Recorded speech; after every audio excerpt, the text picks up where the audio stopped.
परमात्मा पाप कर्म दंड को भी काट सकता है। अभी तक जिस भी संत व महापुरुष से मिले, उन्होंने यही बताया कि पाप कर्म फल भोगने से ही समाप्त होगा। वो प्रभु कौन है जो पाप कर्म को काट देता है, वो काल के बंधन से छुड़वा देता है। उसका क्या नाम है, पूजा की विधि क्या है? कृपया अवश्य सुनिए जगत गुरु तत्वदर्शी संत रामपाल जी महाराज के अमृत वचन। सतगुरुदेव की जय। सर्वसंग से प्रार्थना है, सत्संग प्रारंभ हो रहा है। कृपया सत्संग स्थल पर शांति पूर्वक विराजमान होकर के श्रद्धा से सत्संग सुने। परमेश्वर की प्यारी आत्माओं से पुनर्निवेदन है, सत्संग प्रारंभ हो रहा है। कृपया सत्संग स्थल पर शांति पूर्वक विराजमान होकर के श्रद्धा से सत्संग सुने। सत साहिब सतगुरुदेव की जय। बंदी छोड़ कबीर परमेश्वर जी की जय। बंदी छोड़ गरीबदास जी महाराज जी की जय। स्वामी राम देवानंद जी गुरु महाराज जी की जय हो।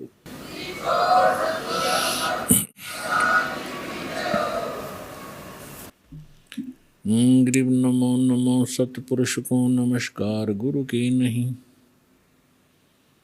सुर नर मुनि जन साधु संतों सर्वस दी नहीं। सतगुरु साहेब संत सब दंडोतम प्रणाम। आगे पीछे मध्य हुए तिनको जहाँ कुर्बान। नराकार निर्विषम काल जाल वैभंजनम निर्लेपम निज निर्गुणम अकल अनुवेशंदुनम। सोहम सुरति समाप्तम सकल समाना निर्तल। उज्ज्वल हिरंबर हरदमम बेपरवा अथाह वार पारनी मध्यतम। ग्रीव जो सुमर सिद्ध होई गणनायक गलताना। करो अनुग्रह सोई पारस पद परवाना। आदि गणेश मनाऊं गणनायक देवन देवा। चरण कमल लो लाऊं आद्यंत करूं सेवा। परम शक्ति संगीतम रिद्धि सिद्धिदाता सोई। अवगत गुण अतीतम सत्य पुरुष निर्मोही। जगदम्बा जगदीशम मंगल रूप मुरारी। तन मन अर्पों शीशम भक्ति मुक्ति भंडारी। सुर नर मुनि जन ध्यावे ब्रह्मा विष्णु महेशा। शेष सहस मुख गावे पूज्य आदि गणेशा। इंद्र कुबेर सरीखा वरुण धर्म राय ध्यावे। समरथ जीवन जी का मन इच्छा फल पावे। 33 कोटि अधारा ध्यावे शेष 88। उतरे बहुजल पारा कट है यम की फांसी। 33 कोटि अधारा ध्यावे शेष 88। उतरे बहुजल पारा कट है यम की फांसी। कर जोरूं विनती करूं डरूं चरण पर शीश। गुरु जी राम देवानंद जी महाराज ने दियो नाम बख्शीश। कोटि कोटि सिजदा करूं कोटि कोटि प्रणाम। चरण कमल में राखियो मैं बांधी जाम गुलाम।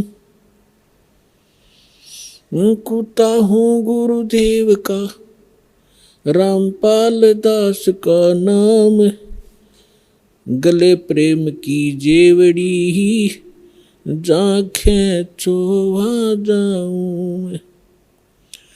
तो करो तो बावड़ू दूर दूर करो तो जाऊं। ज्यों राखो त्यों ही रहूं। जो देवो सो खाऊं। परम पिता परमात्मा पूर्ण ब्रह्म सारी सृष्टि के रचनहार कबीर परमेश्वर कबीर देव जी की असीम रजा से आप सभी पुण्यात्माएं परमात्मा की महिमा सुनने के लिए उपस्थित हुए। जिस प्राणी के, जिस जीव के पूर्व जन्म के शुभ संस्कार उदय होते हैं उनको मानव शरीर प्राप्त होता है, और मानव शरीर प्राप्त करके जो प्राणी सत्संग उपलब्ध करते हैं, जिनको सत्संग प्राप्त होता है, वो और भी ज़्यादा शुभ संस्कारी हंस होते हैं। परमात्मा कबीर परमेश्वर जी हमें याद दिलाते हैं, मानुष जन्म पाय कर जो नहीं रटे हरि नामे, जैसे कुआं जल बिना बनवाया क्या काम। परमेश्वर जो हमारे जनक हैं, जो हमारे हितैषी हैं, और जो हमें यथार्थ तत्व ज्ञान और यथार्थ भक्ति विधि बताने के लिए स्वयं ही यहाँ इस काल के लोक में प्रवेश होते हैं। सतलोक से अपने निज सुख में स्थान से चलकर वो भगवान आते हैं। वही आकर के हमें ज्ञान कराते हैं कि आप जिस लोक में रह रहे हो, ये लोक काल का है, और काल के अर्थ से आप परिचित हैं। श्रीमद् भगवत गीता अध्याय नंबर 11 के श्लोक नंबर 32 में गीता ज्ञानदाता श्री कृष्ण जी में प्रवेश करके ये काल बोल रहा है। ये कह रहा कि अर्जुन, मैं काल हूँ और सभी लोकों का नाश करने के लिए अब प्रवृत्त हुआ हूँ। अब श्री कृष्ण जी तो पहले ही अर्जुन के साथ थे, तो श्री कृष्ण ये नहीं कह सकते कि मैं काल हूँ और अभी सबको खाने के लिए अब प्रवृत्त हुआ हूँ, अब मैं प्रगट हुआ हूँ। ये काल कौन है, इसके विषय में रह रहकर सत्संग के माध्यम से बताया गया है और बताते रहेंगे। आज थोड़ा सा विषय दूसरा रहेगा। तो श्री कृष्ण जी के अंदर प्रवेश करके ये काल बोल रहा है। ये खुद कह रहा है कि मैं काल हूँ और सबका नाश करने के लिए प्रकट हुआ हूँ। तो इससे सहज समझ में आ सकता है, विचार किया जा सकता है कि जिसको हम भगवान मान रहे थे वो तो काल है, जिससे हम सुख की आशा करते थे उसके पास सुख नाम की वस्तु नहीं है। जैसे कोई अंगारों से, अग्नि से और शीतलता खोजने की चेष्टा करता है तो उसको ज्ञान नहीं है, किसी ने भ्रमित कर रखा है, उसको हाथ जला रहा है रह रहकर। ठीक इसी प्रकार अब तक जितने ऋषि, महर्षि, साधु, संत हुए हैं जो परमात्मा से परिचित नहीं हो पाए, जिनको भगवान मिले नहीं, उन्होंने इस काल को ही परमात्मा जानकर इससे सुख प्राप्ति के लिए हजारों वर्षों तक अपने शरीरों को गला दिया सुख की प्राप्ति में। अब प्रश्न यही उठता है कि जहां अंगारे बरस रहे हों और वहां पर शीतलता की आशा जो करता है तो वो अज्ञानी व्यक्ति होता है। तो अभी तक हम अज्ञानी थे इस काल के लोक में और हम सुख खोज रहे थे। तो परमेश्वर ने आके बताया कि जिसको आप सुख मानते हो, किसको सुख मानते हो?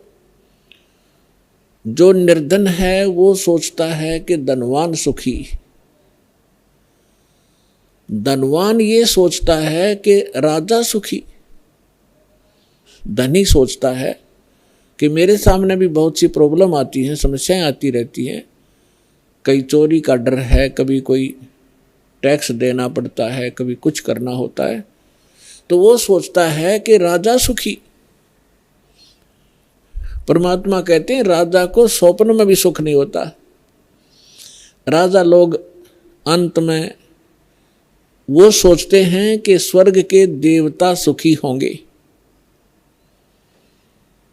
स्वर्ग के देवता सोचते हैं कि इस इंद्र को सुख घना है, क्योंकि वो देवताओं का राजा है। अब इंद्र की हिस्ट्री कहानी आप पढ़ोगे पुराणों के अंदर, इंद्र जैसा दुखी प्राणी नहीं। इंद्र सोचता है कि ब्रह्मा विष्णु महेश सुखी होंगे, मुझे सुख नहीं, क्योंकि उसको पता होता है जितना निर्धारित समय उसका होता है उसको पूर्ण करने के उपरांत वो फिर 84 लाख योनियों में सबसे पहले गधे की योनि से प्रारंभ करता है अपने 84 लाख प्रकार के कष्टों में, जो प्राणियों के शरीरों में कष्ट उठाने होते। तो उसको रह रह कर वो बात याद रहती है कि इसके बाद मेरी ये हालत होगी, लेकिन उस झूठे सुख को वो छोड़ नहीं पाता, और छोड़ भी दे तो उसके पास विकल्प नहीं कि करूं क्या। ब्रह्मा विष्णु महेश सोचते हैं कि हम सुखी नहीं, क्योंकि उनका इतिहास देखिएगा। आप पुराणों को कभी पढ़ा हो, नहीं तो रिमाइंड करना कभी कभी। अब थोड़ा सा उदाहरण देंगे आपको। जैसे भगवान शंकर जी को हम भगवान माना करते थे, कंप्लीट गॉड मानते थे, मृत्युंजय कालज्य सर्वेश्वर महेश्वर कहा करते थे। इसको हम कहें कुछ भी, लेकिन ये परमात्मा नहीं है, कंप्लीट गॉड नहीं है। उदाहरण के लिए ये सुखी भी नहीं है। कैसे? एक समय विष्णु जी भी सुखी नहीं है। विष्णु अवतार श्री रामचंद्र रूप में राजा दशरथ के घर जन्म लिया, ये सभी हमारे धर्म गुरु भी बताते रहे हैं और इनके लीला, इनकी जीवनी भी बताती है। श्री रामचंद्र उर्फ विष्णु जी कितने सुखी थे आपको खूब पता है। छोटी सी उम्र में विवाह हुआ, विवाह होते ही वनवास हुआ, और वनवास के अंदर उनकी धर्म पत्नी का अपहरण हुआ। रावण के साथ युद्ध हुआ, करोड़ों जीवों का विनाश हुआ। उसके बाद फिर वापस आए, लेकर अपनी धर्म पत्नी सीता जी को घर पे लेकर आए। किसी धोबी के कहने से उनको घर से निकाल दिया, गर्भवती को। पुत्र कहीं, परिवार कहीं और श्री राम कहीं। वो प्राणी सपने में सुखी नहीं हो सकता जिसके बालक दुखी हो कि तो जंगल के अंदर। जिस समय श्री रामचंद्र जी को वनवास प्राप्त था, सीता जी का अपहरण हो चुका था, श्री रामचंद्र जी विलाप कर रहे थे, रो रहे थे सीता जी की खोज में। ऊपर से भगवान शंकर अपने द्वीप से, अपने लोक से श्री रामचंद्र जी अर्थात विष्णु जी को प्रणाम कर रहे थे। ऊपर से पार्वती जी की दृष्टि पड़ी कि ये किसको प्रणाम कर रहे हैं महेश्वर। पूछने पर पता चला कि नीचे जो व्यक्ति रो रहा है, वृक्षों से लिपट लिपट कर रो रहा है, पशुओं से गले मिल रहा है, उनसे पूछ रहा है मेरी सीता कहाँ गई, उसको ये प्रणाम कर रहा है। और उसको विष्णु भगवान का अवतार बता रहा है कि भगवान विष्णु हैं। पार्वती जी को ये बात अच्छी नहीं लगी, उसको विश्वास नहीं हुआ कि सचमुच ये व्यक्ति जो सामने रो रहा है और जिसकी पत्नी का अपहरण हो चुका है, जिस कारण से रो रहा है, तो ये भगवान नहीं हो सकता। पार्वती जी ने कहा कि जो व्यक्ति रो रहा है आप उसको भगवान बता रहे हो, मुझे विश्वास नहीं, मैं तो इसकी परीक्षा लूंगी और सीता रूप बनाऊंगी इसकी पत्नी का, और यदि ये मुझे पहचान लेंगे तो मैं मान लूंगी कि ये भगवान है। भगवान शंकर ने कहा कि आप सीता रूप मत बनाना, यदि आप सीता जी का रूप बना लोगी तो मेरे काम नहीं रहोगी, मेरी माँ के तुल हो जाओगी, मैं आपको एज ए वाइफ स्वीकार नहीं करूँगा। फिर उसमें तो पार्वती जी ने कह दिया कि ठीक है, मैं नहीं परीक्षा लूँगी। भगवान शंकर चले गए इधर उधर सैर सपट्टे को। पीछे से पार्वती जी ने सीता रूप बनाया, श्री रामचंद्र जी के सामने खड़े हो गए। उसमें श्री रामचंद्र जी की दिव्य दृष्टि यानी बुद्धि इस काल भगवान ने खोल दी। अपनी तो पत्नी का पता नहीं उसको कि कौन उठा ले गया, और सामने खड़ी पार्वती को पहचान लिया जिसने बिल्कुल as it is Sita ji का रूप बना रखा था। क्या कहा कि हे दक्ष पुत्री माया, आप भगवान शंकर को कहाँ छोड़ाए। इस बात को सुनकर पार्वती जी लज्जित हुई और कहा कि भगवान शंकर आपको ठीक ही प्रणाम कर रहे थे, मैं आपकी परीक्षार्थ सीता रूप बनाकर आई थी। ये कहकर वो चली गई। अब इस कथा से आपको बहुत से परिणाम निकलेंगे, रिजल्ट निकलेंगे, निष्कर्ष निकलेंगे। एक तो कंसेप्ट यही क्लियर करेंगे कि आपके मन में ये शंका उत्पन्न होगी कि श्री रामचंद्र जी ने पार्वती जी को तो पहचान लिया और अपनी पत्नी के विषय में उसको ज्ञान नहीं, ये कारण क्या है। जिसमें आपको ये कारण समझ में आवेगा तो आप समझो अध्यात्म मार्ग पर चल पड़े। इसका कारण है जैसे गीता अध्याय नंबर 7 के श्लोक नंबर 4, 5 और 6 में ये गीता ज्ञानदाता कहता है कि अर्जुन, यहाँ जितने भी मेरे लोक में जितने भी प्राणी हैं, इनमें बलवानों का बल, बुद्धिमानों की बुद्धि मैं ही हूँ, यानी मेरे ही कंट्रोल में है। जब चाहे इनको ओपन कर दूँ, जब चाहे इनको ऑफ कर दूँ, जब चाहे मैं इनको ऑन कर देता हूँ। उदाहरण के लिए एक समय आपने महाभारत खूब सुना होगा, महाभारत का युद्ध भी सुना है खूब। महाभारत के युद्ध के दौरान अर्जुन ने अपने धनुष के माध्यम से इतना नरसंहार किया था और सूरवीर कहलाए थे। एक तीर से 100 व्यक्तियों को मार डालते थे। वही गांडीव धनुष सुप्रसिद्ध था उसका। जिस समय श्री कृष्ण अर्थात विष्णु जी श्री कृष्ण रूप में देवकी के गर्भ में जन्मे थे, उसके बाद उन्होंने श्री कृष्ण रूप में जो का लीला की थी, जीवन व्यतीत किया था, अंत समय में उनकी मृत्यु एक शिकारी के विषाक्त तीर से हुई थी और पांडवों को उसने वहां बुलाया था।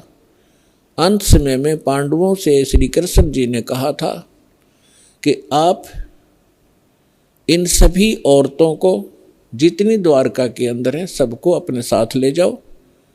यहाँ पर यादव कोई बचा नहीं है, क्योंकि दुर्वासा जी के श्राप से इंक्लूडिंग श्री कृष्ण जी यादव कुल पूरा नाश हो गया था। छोटा बालक भी नहीं बचा था। नर यादव जो गर्भ में थे, गर्भवती औरतें थी उनके गर्भ में थे। उसके बाद ये वंश पुनः चला है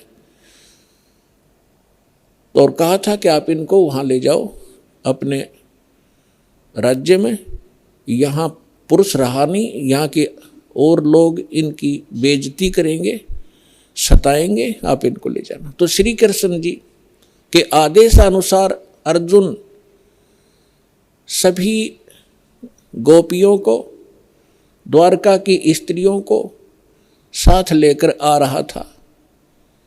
रास्ते में भीलों ने, जंगली लोगों ने उनको घेर लिया। अर्जुन उनसे लड़ने की तैयारी करने लगा, उसके हाथ से गांडीव धनुष उठा नहीं। और खड़ा खड़ा देख रहा, थर थर कांप रहा है योद्धा। भीलों ने उसको पीटा, औरतों के गहने तोड़ दिए, कुछ औरतों को घसीट ले गए। अर्जुन खड़ा खड़ा कांपता रहा। उस समय अर्जुन श्री कृष्ण जी को कोस रहा था, 100 गालियां दे रहा था कि कृष्ण तूने सदा ही हमारे साथ धोखा ही धोखा किया है। जब मुझसे नरसंहार कराना था, युद्ध करवाना था महाभारत का, उस समय मेरे अंदर शक्ति भर दी। एक तीर मारूं था 20 मरे थे। आज वही अर्जुन और वही धनुष, आज मैं इसकी प्रत्यंचा नहीं चढ़ा पा रहा हूं। तो यहां परमात्मा कहते हैं कि जो इस रोग की जड़ है उसका तुम्हें पता ही नहीं। तुम तो श्री कृष्ण को कोस रहे हो। ये काल है जो 21 ब्रह्मांड का स्वामी है। श्री ब्रह्मा, श्री विष्णु, श्री शिव जी के पिता हैं। ये है यहाँ के सारे दुख की मूल।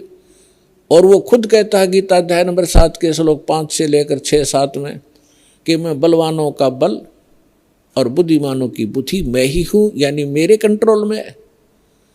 अब जब उसने नाश करवाना था महाभारत का, तब तो उसको बल दे दिया, अब स्विच ऑफ कर दिया। अर्जुन खड़ा खड़ा पिट रहा है। ठीक इसी प्रकार श्री रामचंद्र जी को कि वहाँ तो बुद्धि खोल दी कि ये सीता नहीं है, पार्वती है। अपनी पत्नी का पता नहीं, उसको उठा कौन ले गया, ऑफ कर दी फिर बुद्धि उसने। तो पुण्यात्माओं, ये काल एक भयंकर जाल है। जब तक आप इसको नहीं समझोगे, ना भक्ति कर सकते, ना यहाँ से निकलने की चेष्टा कर सकते। इसीलिए आपको रह रह कर यहाँ बुलाया जाता है, इस काल के जाल को विस्तार से समझाया जाता है, ताकि आपको डर बने। आप कहाँ रह रहे हो, यहाँ क्या आशा लगाए बैठे हो, किसके लिए सारा दिन भटक रहे हो। एक कोठी बनाऊंगा, एक बंगला बनाऊंगा, कार लूँगा, लड़का बड़ा अफसर बन जाएगा। कल मृत्यु हो जाती है लड़के की या पिता की। आप देख रहे कितने दुर्घटनाएं होती हैं। पीछे केदारनाथ के अंदर हजारों की संख्या में सपरिवार मारे गए ऐसे लोक में, और आप सुख खोज रहे हो। परमात्मा आके हमें बताया करते थे। तो भगवान परमेश्वर ने आके हमें बताया कि इसका एक विकल्प है। वो स्थान न्यारा है, वो भगवान न्यारा है जो कभी दुख नहीं देता। आप अंगारों में और शीतलता खोज रहे हो, आप काल के लोक में सुख खोज रहे हो। अब प्रसंग पर आते हैं कि ब्रह्मा विष्णु महेश भी सुखी नहीं। अब उधर से जब भगवान शंकर को पता लगा कि काल के हाथ में बुद्धि, उसने बुद्धि ऑन कर दी। शंकर भगवान की दिव्य दृष्टि से देखा और अपनी पत्नी से पूछा कि तू क्या सीता रूप बनाकर गई थी तू? तो उसने मना कर दिया कि नहीं, मैं नहीं गई भगवान, मैं नहीं गई। कि झूठ बोलती है तू झूठ बोलती है।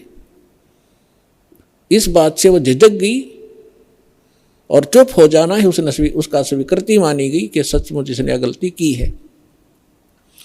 तो भगवान शंकर ने पार्वती जी से अपनी पत्नी के रूप में उससे व्यवहार करना बंद कर दिया, बातें करना भी बंद कर दी। एक तरफ मौन साध कर बैठा रहते थे, बहुत ही कम बोलने लगे और कहने लगा कि मैंने आपको एक वफादार माना था, आपके ऊपर मैं वो विश्वास करता था कि मेरी धर्मपत्नी कभी मेरे को डिसीव नहीं करेगी, धोखा नहीं दे सकती। और जब आप मुझे धोखा दे सकते हो तो फिर बाकी संसार से मुझे क्या लिंक रहा, क्या विश्वास रहा। और साफ कह दिया कि तू मेरी माँ का रूप धारण कर चुकी है, मेरी पत्नी रूप में नहीं स्वीकार्य हो सकती। जैसे श्री ब्रह्मा जी सबसे बड़े, विष्णु जी सेकंड नंबर के, शंकर भगवान तीसरे नंबर के। तो बड़े भाई की पत्नी माँ के तुल्य मानी जाती है। तो उसने कहा भगवान शंकर ने कि आपने मेरे बड़े भाई की पत्नी विष्णु की पत्नी का रूप बना लिया सीता, इसलिए आप आज के बाद मेरी पत्नी नहीं माँ के तुल्य हो। अब वो समझ गई कि इन्होंने जो फैसला ले लिया अटल होता है। 10 दिन, 20 दिन, महीना, 6 महीने, वर्ष इंतजार की, लेकिन रिजल्ट निल रहा। भगवान शंकर ने उनसे कोई बात नहीं की, हमेशा क्षुब्ध रहते थे। तो पार्वती, अब माँ, लड़की को क्या होता है, जब ससुराल के अंदर दुख होता है तो अपने पीहर को जाने की सोचती है, उसका तीसरा विकल्प नहीं होता। तो पार्वती ने सोचा कुछ दिन अपने घर चली जाती हूँ, इनका दिमाग ठीक हो जाएगा। ये सोचकर पार्वती अपने पिता दक्ष के घर पर आ गई।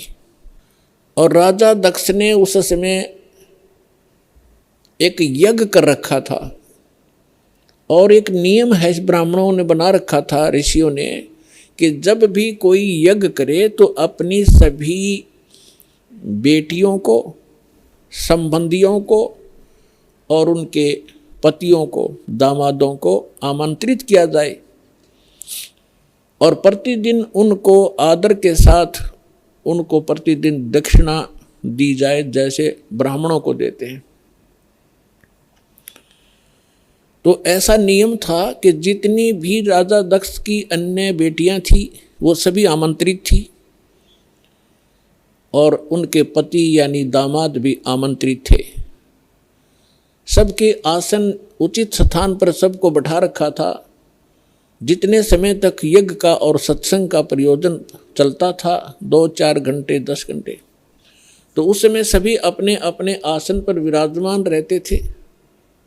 और किसी भी कारण से कोई लड़की का पति नहीं आ सका तो उसका आसन लगाया जाता था, खाली छोड़ा जाता था, और सबको जो भी दक्षिणा दी जाती थी उसका भी उसके ऊपर भाग प्रतिदिन रखा जाता था आसन पर। तो ज्यों ही पार्वती जी उस अपने घर पे पहुंची, पता चला कि पिताजी ने यज्ञ कर रखा है, और ये यज्ञ 2-3 दिन से चल रहा है। अब सारे यज्ञ मंडप में घूम के पिता के सामने पहुंची। पिताजी ने मुंह मोड़ लिया, क्योंकि पार्वती जी ने राजा दक्ष के मर्जी के विरुद्ध भगवान शंकर से विवाह किया था, जिस कारण से पिता अक्षुब्ध था।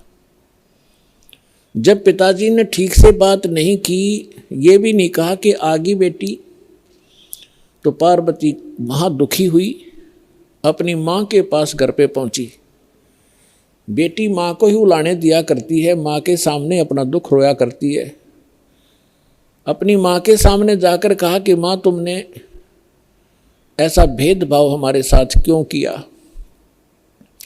आपने सभी अन्य मेरी बहनों के पति भी बुला रखे हैं, बहनों को भी आमंत्रित किया है, आपने हमें ना बुलाया ना आमंत्रित किया। और जिन बहनों के पति नहीं आए हैं उनका आसन लगा रखा है, उनका भाग सबको दिया जा रहा है। आपने न तो अपने दामाद का आसन लगवा रखा है, ना ही उनको आमंत्रित किया है, और ना मुझे आमंत्रित किया। अब माँ ने कहा कि बेटी, ना तो आप मेरी बात मानती, ना तेरा पिता मानता, तू जाने तेरा बाप जाने, उनसे बात कर। अपनी मर्जी से तूने विवाह किया, जिस कारण से वो दुखी है तेरे से। वो फिर अपने पिता के पास गई और दक्ष से कहा कि पिताजी, आपने न तो हमें आमंत्रित किया और न ही आपने अपने दामाद को बुलाया, ना उनका कोई भाग आसन आपने लगा रखा है, ना उनका हिस्सा निकाल रहे हो। तब दक्ष ने कहा कि तू आई किस लिए यहाँ पर? तेरे को किसने आमंत्रित किया था? अपनी मर्जी से विवाह किया था, रह उसके साथ, उस जंगली के साथ रहे। ऐसी बहुत सी बातें बकवास की। तो पार्वती ने देखा कि भगवान शिव अब मुझे स्वीकार करेगा नहीं, घर में मेरा सत्कार नहीं। तो उसी समय एक हवन कुंड बना रखा था, उसमें 6 गेर का 1 क्विंटल लकड़ और गेरे थे, चारों तरफ से डाल रहे थे वह ब्राह्मण ऋषि। घी पूरा बकड़ बड़ा था, पूरी लो लकड़े थी उसमें। तो पार्वती जी यानी दक्ष की बेटी उस हवन कुंड में छलांग लगाएगी, आत्मदाह कर लिया। यज्ञ खंड हुआ, जल्दी से उस लड़की को निकाला गया। तब तक उसका मांस जल चुका था, मर चुकी थी, अस्थि शेष रह गई थी, हार्ड शेष थी। लंबी कथा है, हम जिस उद्देश्य से ये कथा सुना रहे हैं उसी को लेंगे। भगवान शंकर को पता चला, अपने सभी अनुचरों को साथ लेकर वहां पहुंचे। उससे पहले उन्होंने भैरव को भेजा, उसने आकर के वहाँ, बहुत सी लंबी कहानी है। भगवान विष्णु भी विद्वान थे उस यज्ञ में, भगवान ब्रह्मा जी भी विद्वान थे। जब उनको पता चला कि भगवान शंकर अपनी सेना के साथ आ रहे हैं तो ब्रह्मा जी तो पहले भाग गए, विष्णु जी भागने लगे। तब शंकर दक्ष ने कहा कि हे भगवान, मैंने आपकी ही सुरक्षा में ये यज्ञ किया था, आप भी मुझे आपत्ति में छोड़ कर जा रहे हो। तो भगवान विष्णु फिर रुक गए थे, उन्होंने लड़ाई की। लड़ाई में फिर वो काफ़ी परास्त हुए, शतब्द हो गए, फिर भाग गए वह वहाँ से छोड़कर। ये पुराण में वर्णन है, शिव पुराण में। कहने का भाव ये है कि भगवान शिव ने आकर के राजा दक्ष की गर्दन काट दी। अन्य के कहने से फिर उनको दोबारा जीवित किया गया, जैसे कोई बकरा लाकर उसके मुख पर लगा दिए। प्राण की कथा आपने खूब सुन रखी। हम इस विषय पर आएंगे अपनात्मा। जैसे यहाँ फिर एक शंका उत्पन्न हो जाएगी आपको कि भगवान शिव ने राजा दक्ष को जीवित कर दिया और बकरे की गर्दन लगा दी, तो भगवान शंकर में भी तो शक्ति है। पुण्यात्मा, जैसे धर्मदास जी ने एक बार आदरणीय धर्मदास साहिब जी ने भगवान कबीर परमेश्वर जी से यही प्रश्न किया था कि हे परमात्मा, आप कह रहे हो कि राम और श्री कृष्ण ये समर्थ भगवान नहीं है, यानी विष्णु और शंकर और ब्रह्मा जी। विष्णु जी के अवतार श्री कृष्ण जी आए हुए थे, उन्होंने राजा मोर ध्वज के घर पर एक लीला की थी, जाकर दो साधु रूप बना के। और राजा मोर ध्वज ने अपने पुत्र ताम्र ध्वज को आरे से चीर दिया था, भगवान श्री कृष्ण जी ने उसको जीवित कर दिया था। आप ये कह रहे हो कि ये सक्षम नहीं है, ये बात मेरे गला उतरती नहीं। तब परमात्मा ने उदाहरण दिया था कि पुत्र बात सुन, यहाँ तो मोर ध्वज के पुत्र ताम्र ध्वज को श्री कृष्ण जी ने जीवित कर दिया आरे से दो फाड़ कर होने के उपरांत, और उसका सगा भांजा सुभद्रा पुत्र अभिमन्यु महाभारत के युद्ध में मारा गया था। पांडवों का कुलनाश हो रहा था, हाहाकार मची थी। श्री कृष्ण रो रहा था, उसकी बहन रो रही थी, पांचों पांडव टक्कर मार रहे थे। उस समय अभिमन्यु को जीवित नहीं किया उसने। उस समय कहाँ गई थी उनकी वो सामर्थ्य? तब धर्मदास जी ने कहा था, भगवान इसका उत्तर भी आप ही दे सकते हो, हम तो बस इतने बच्चों जैसे प्रश्न है हमारे, बच्चों जैसी बुद्धि है हमारी। ये भी बात सही है आपकी कि वहाँ क्यों ना जीवित किया उसको। तो परमात्मा ने कहा कि ताम्र ध्वज लड़के की आयु शेष थी, और जिसकी आयु शेष है ये डॉक्टर एक टांग काट कर दूसरी जगह लगा देते हैं, यहाँ की खाल उतारी वहाँ जोड़ देते हैं, ये तो एक वैज्ञानिक कर देते हैं इस काम को। और जिनकी आयु नहीं रहती है डॉक्टर फेल हो जाते हैं। खुद डॉक्टर हार्ट अटैक का हार्ट का स्पेशलिस्ट डॉक्टर और हार्ट की बीमारी से ग्रस्त, रात में गोली टैबलेट खा भी नहीं पाया, 1 मिनट में सांस पूरा हो गया। तो भगवान से बड़ा ना कोई विज्ञान है, ना ये छोटे भगवान है। भगवान तो भगवान ही है, वो समर्थ है, सत्य पुरुष है। तब परमात्मा ने बताया कि ताम्र ध्वज की आयु शेष थी, अभिमन्यु की आयु इतनी ही थी, और ये भगवान इतना ही काम कर सकते हैं। आयु शेष थी तो उसकी राजा दक्ष को दूसरे गर्दन जोड़ दी, चल भाई, लेकिन ये सक्षम नहीं है। अब आगे देखना क्या होता है कि भगवान शंकर ने पार्वती जी की अस्थियां उठा ली और 10,000 वर्ष तक उसको सीने से लगा के पार्वती पार्वती दक्ष माया दक्ष पुत्री करते करते पागलों की तरह भटकता रहा। अपने आत्मा अब ये हम भगवान ब्रह्मा भगवान विष्णु भगवान शिव जी को सुखी माने, ये सुखी है, ये सुखी व्यक्ति के लक्षण है। 10,000 वर्ष तक पागलों की तरह खाना ना पीना ना, हाय पार्वती हाय दक्ष माया हाय दक्ष की पुत्री। तो हमारे पास ज्ञान का टोटा था, जिस कारण से हमने प्रत्येक को भगवान और समर्थ मान लिया। देखो ऐसा नहीं कह रहा दास, ना मेरे भगवान ने कहा कि ब्रह्मा विष्णु महेश बिल्कुल यूजलेस है। ये जितने सक्षम हैं, जितनी इनकी सामर्थ्य है उतना बताया है। जैसे एक स्टेट का प्रांत का मंत्री होता है और उस मंत्री को प्रांत के मंत्री को कोई प्रधानमंत्री मान रहा है तो वो भूल है उसकी। तो परमेश्वर ने और परमेश्वर से प्राप्त ज्ञान से इस दास ने ये इतनी भूल मिटाई है कि जिसको आप समर्थ शक्ति मान रहे थे, श्री ब्रह्मा श्री विष्णु श्री शिव जी दुर्गा आदि को, ये समर्थ नहीं है।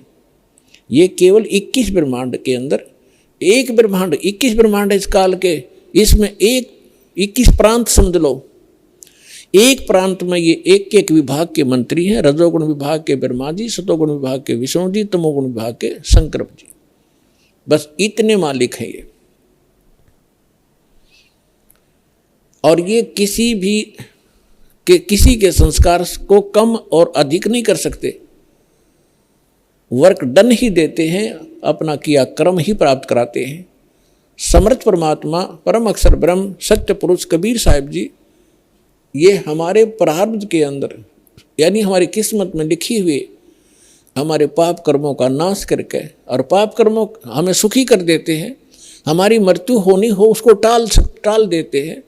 हमारा और भी कोई आपत्ति होनी है, कोई अक्षति होनी है, उसको भी वो जो पाप कर्म से होनी थी और पाप कर्म नाश हो गया, उस कर्म से ही तो हानि होनी थी, कर्म परमात्मा ने कैंसिल कर दिया तो सुख हुआ। तो ये केवल समर्थ परमात्मा ही कर सकते हैं। अब दास आज ये बता रहा था आपको कि परमात्मा ने हमें आकर के ये बताया है कि इस काल के लोक में और आप सुख खोज रहे हो, जिनको आप परमात्मा माना करते थे, थारे भगवान आपके भगवान सुखी नहीं, कभी सपने में सुख नहीं हुआ उनको। भगवान श्री कृष्ण जी का जन्म हुआ, मामा दुश्मन बन गया, जेल में जन्म हुआ और मामा शत्रु पीछे पड़ा रहा। कभी जरा सिंह मारने आ रहा है, कभी शिशुपाल लठ उठा रहा है, कभी जरा सिंह, कभी काल्यवन आ गया। आखिर में भगवान ने यानी ये 3 लोग का जो इतना सामर्थ्य है इस मालिक ने, अपने को राहत प्राप्त करने के लिए कि शायद कुछ सुख का सांस मुझे आ जावे, मथुरा छोड़ दी और द्वारका बनाई। बहुत दूर जाके जंगल होते थे पहले, बीच में बिल्कुल कट ऑफ हो जाता था, पता भी नहीं लगता था कहाँ चले गए लोग। द्वारका समुद्र के अंदर एक टापू में जाकर अपना जीवन निर्वाह किया। और अंत कैसा हुआ श्री कृष्ण जी का? अब भगवान सूक्ष्म वेद में बताते हैं, एक समय द्वारका के किनारे, द्वारका की बनी में, एक तो होता जंगल, एक होती है बनी यानी स्मॉल फॉरेस्ट, छोटा जंगल जो गांव के नगर के आसपास होता है, उसको बनी बोलते हैं। तो वहां बनी में जाकर दुर्वासा ऋषि बैठ गए और दुर्वासा ऋषि के विषय में बहुत प्रसिद्धि थी, उसका बड़ा बोलबाला था, वेल नोन हो रहे थे कि भूत भविष्य और वर्तमान के वे पूर्ण ज्ञाता है।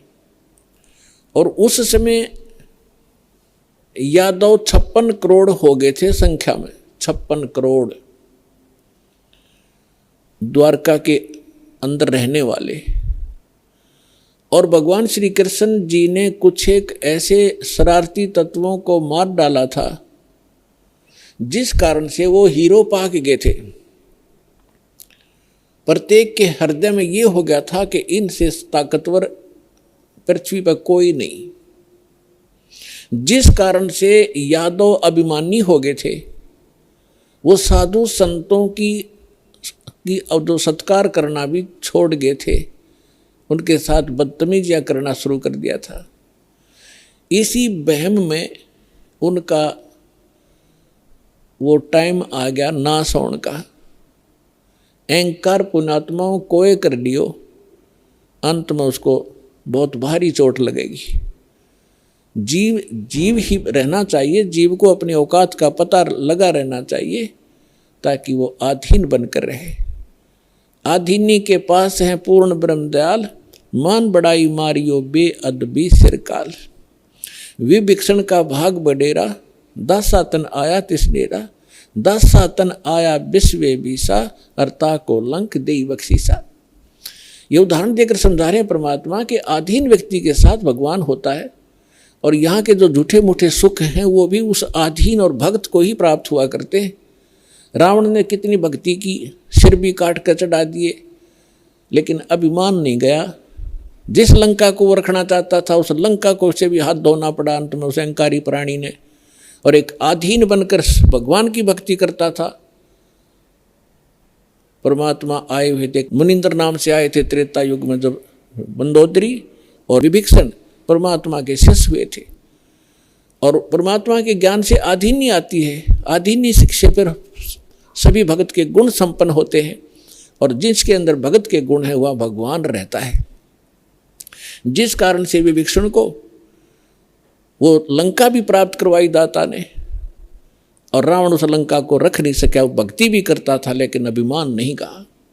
तो कहने का भाव ये है कि इस सत्संग से आपको हर एक पहलू पर रोशनी दी जाएगी, ताकि आप परमात्मा के इस तत्व ज्ञान की रोशनी से कहीं ठोकर ना खावें, कहीं गिर ना जावें, अपना काम ना बिगाड़ लें। ये फाउल पॉइंट आपको गिनवाए जा रहे हैं भक्ति के अंदर जो होते। तो यहाँ परमात्मा कहते हैं कि आदीनी के पास है वो पूर्ण ब्रह्म दयाल, मान बड़ाई मारियो हो बेअदबी सिरकाल। विभीषण का भाग बडेरा, के बड़भागी था विभीषण, के दासातन आया तिसनेड़ा, के उसके पास आधीनी आई। विभीषण का भाग बडेरा, दासातन आया तिसनेरा, दासातन आया विश्वे बीसा, जाको लंक दई बख्शीसा। ऐसा दासातन है भाई, लंक बख्शते वार न लाई। फिर परमात्मा कहते हैं कि उस नम्र आत्मा विभीषण भगवान की सतभक्ति करता था, तो यह झूठा सुख भी अगर तुम्हें चाहिए तो भी इस तरीके से मिलेगा। अधीन रहो, जब तक रहो आपको सुख का सांस रहेगा और फिर मोक्ष प्राप्त हो जाएगी। अब हम आते हैं उसी प्रसंग पे कि यादव सभी भगवान श्री कृष्ण जी की आड़ में अहंकारी हो गए, साधु संतों का सत्कार त्याग दिया, उनके साथ मजाक करने लगे। तुम क्या हो, तुम भटकते फिरते हो जंगल में, हैं अपना कोई धंधा करके क्यों नहीं खाते हो, इस तरह की भाषा बोलने लगे। उस समय दुर्वासा जी उस बनी में जाकर बैठ गए, द्वारका के बाहर थोड़ी सी दूरी पे। और द्वारका के अंदर इस बात की एक ऐसी रूमर चली, चर्चा का विषय बना के एक महापुरुष आए हैं दुर्वासा जी, बड़े पहुँचे हुए संत हैं और भूत भविष्य और वर्तमान की सब जानते हैं। श्री कृष्ण जी के पुत्र प्रद्युम्न और उसके साथियों ने मिलकर एक कुबद सूझी, उन्होंने एक फैसला लिया कि भाई ऐसे सुन रहे हैं कि ये दुर्वासा जी बड़े पहुँचे हुए महापुरुष हैं और भूत भविष्य की सारी जानते हैं, इसकी परीक्षा लेते हैं। उन्होंने क्या किया कि प्रद्युम्न को, श्री कृष्ण जी के पुत्र को, एक स्त्री का स्वांग करवा दिया, स्त्री के कपड़े बना दिए और एक गर्भवती स्त्री का स्वांग बना दिया। पेट के ऊपर एक कढ़ाया, जैसे छोंक छांक लान की छोटी सी कढ़ाई हो घर में रसोई में, एक छोटी सी कढ़ाई पेट का बांध दी और ऊपर के उसका लोगड़ बांध दिया रुई सी, फिर कपड़ा बांध दिया और ऊपर के और ताले कपड़े पड़ा दिए और मुंह ढक लिया, घूंघट काट के चल पड़ी। 10-12 उसके साथ और जो शरारती स्कीम बना कर गए थे वो गए। दुर्वासा जी के पास जाकर उन्होंने कहा कि भगवान प्रणाम हो ऋषि जी को, हम आपके पास एक समस्या लेकर आए हैं। दुर्वासा जी ने पूछा, बोलो भाई क्या है तुम्हारी समस्या? कि ये व्यक्ति और ये इसकी पत्नी, इनके विवाह को 10-12 वर्ष हो गए थे ऋषि जी, अब भगवान ने दया बख्शी है या गर्भवती हुई है और ये उतावले हो रहे हैं। आपके बारे में सुना है कि आप भूत भविष्य और वर्तमान की सारी जानने वाले हो, तो ये आपसे ये पूछना चाहते हैं कि इसका लड़का होगा कि लड़की। अब दुर्वासा जी ने अपनी दूरबीन ला के देखा, देव दृष्टि, उसे वो समझ गया कि बकवास कर रहे हैं रामजादे। लाल आँख करके और ठाया चिमटा ने बोला, यादव कुल का नाश होगा, इससे तुम्हारा ना सर्वनाश होगा यादव कुल का, भाग जाओ रामजादो, तुम क्या कर रहे हो? और ये तो भाग लिए बालक, आगे थारा नाश होगा इससे। अब वो बच्चे भाग आए गाँव में। बच्चा तक ये था, पोता लड़का हो रहा था निरुद्ध, उसका परिधु बन गए। बाकी कुबत तक कभी भी ये जो बुरा कर्म होता है आदमी को किसी न किसी एज में दुख जरूर देगा।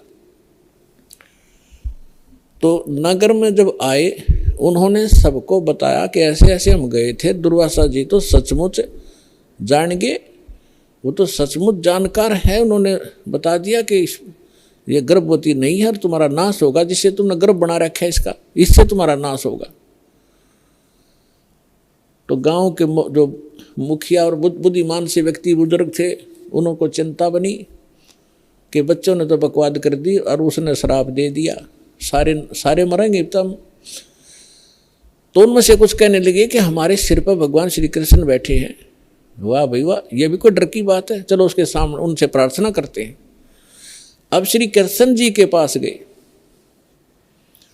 श्री कृष्ण जी से जाकर अपना चिंता का विषय बताया कि भगवान ऐसे ऐसे बच्चों ने मजाक कर दिया और दुर्वासा जी ने श्राप दे दिया, और दुर्वासा जी का श्राप तो बिजाइल कैसा है, ये तो वापस हो ही नहीं सकता।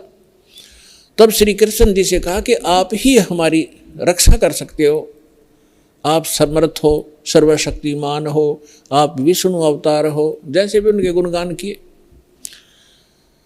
श्री कृष्ण जी ने कहा कि भाई देखो, बच्चों को वहीं भेजो और दुर्वासा जी से माफ़ी मांगे, वो अक्षमा करेगा तो बात बनेगी। उन बच्चों को लेकर नगर के मुखिया व्यक्ति, मौजिद से जो बुद्धिमान व्यक्ति बुजुर्ग से सारे साथ गए, हजारों की संख्या में। दुर्वासा जी के सामने उन बच्चों को कहा कि माफ़ी मांगो। उन्होंने प्रणाम किया, माफ़ी मांगना चाहा, अक्षमा याचना की, लेकिन दुर्वासा जी ने कहा कि जो मेरे मुख से वचन निकल गया वो वापस नहीं हो सकता। आप जाइए, अपने बच्चों को समझा के रखना चाहिए था, साधु संतों के साथ बकवास नहीं किया करते, आप जा सकते हैं। अब इसको वापस करना मेरे बस की बात नहीं है। फिर वापस आ गए, फिर श्री कृष्ण जी के पास गए। भगवान उन्होंने तो मना कर दिया कि मैं अब कुछ नहीं कर सकता। अब श्री कृष्ण जी ने कहा कि देखो, किस चीज से, अब पुण्यात्माओं इस कथा से आपको बहुत सा ज्ञान होगा, हर पहलू पर इस पर विचार दास आपको देगा। अब देखो, हम किसी, ये जो श्राप दे दिया 3 ताप के अंदर आता है। किसी को श्राप दे देना, किसी पर गाल देना, किसी का प्रेत आत्मा छोड़ देना, किसी का जंतर मंत्र कर देना, किसी के ऊपर काला जादू कर देना, ये 3 ताप के अंतर्गत आते हैं। और इन 3 तापों के दुख से पूरे यादोग्रस्त हो गए और श्री कृष्ण भगवान कल आवे। श्री कृष्ण जी उस ताप से मुक्त नहीं कर सका, उनका नाश हुआ लास्ट में। हालांकि समाधान भी बताया उन्होंने। अब और जितने इनके पुजारी हैं, राम कृष्ण ब्रह्मा और शंकर भगवान के जो संत हैं, उनके गुरु ने उन पदों पर बैठे हैं, वो भी समाधान बताते हैं। जब श्री कृष्ण जी के समाधान बताने से जो साधना क्रिया उसने बताई, उनके करने से कुछ लाभ नहीं हुआ, तो ये इनके जो पुजारियां के बताए हुए समाधान से आप क्या लाभ लोगे, इससे इतना निष्कर्ष निकलेगा। अब क्या हुआ कि श्री कृष्ण जी ने कहा कि देखो चिंता मत करो, सीधा सा हल है इसका कि किस से हमारा नाश होगा, कि जो कढ़ाई बांधी थी पेट पे, लोहे की कढ़ाई, और जो कपड़े पहन रखे थे वो लोगड़ रुई लगा रखी थी, इनको तो जला दो, कपड़ों को तो। रही बात कढ़ाई की, उस कढ़ाई को प्रभास क्षेत्र में चले जाओ, जमुना के किनारे सारे, और अपने ड्यूटी लगाओ 5-5, 10-10, 20-20 व्यक्तियों की डेली, कि उस कढ़ाई को पत्थर पर घिसा कर उसका चूरा बनाकर जमुना में फेंक दो, ना रहेगा बांस और ना बजेगी बांसुरी।